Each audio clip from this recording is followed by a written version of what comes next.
I rise today to speak in support of my bill to protect IVF. Alyssa Smith was living in Alabama when she heard the news this past February. She'd been pregnant a few years earlier, but it had left her with scars, both emotionally and physically. She had been in her third trimester with her first child when she'd learned that she had cancer. She gave birth early to a beautiful baby girl. Then soon after, she underwent surgery, chemotherapy, multiple medical procedures, you name it. A care plan that helped to get rid of the disease, but that also left her unable to conceive again. Thankfully, she had undergone one round of IVF before her treatment for cancer. Fast forward to early 2024, things were finally getting brighter. She and her husband had just begun to research surrogates to carry her viable embryos. Then a gavel sounded out of her state courthouse, marking the ruling that changed theirs and so many other families' lives.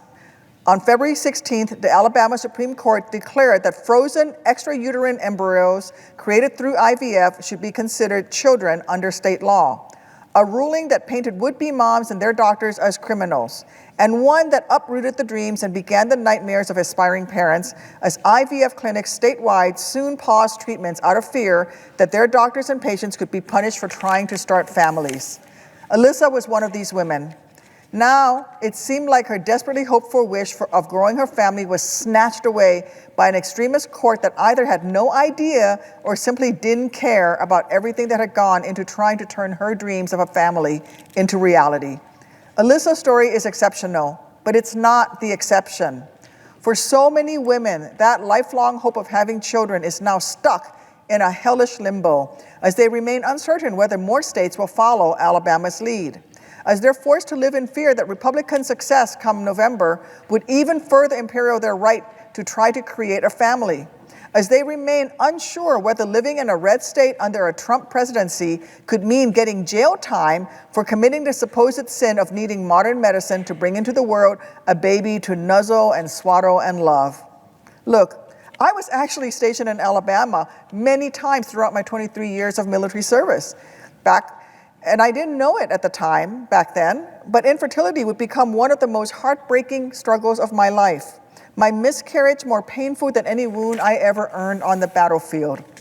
It is only thanks to IVF that I get to be embarrassingly proud when I hang my 6-year-old's drawings on my Senate office walls, or that I get to be tackled in bed every Mother's Day by my 9-year-old who runs into my room bearing the biggest of hugs and the sweetest of cards.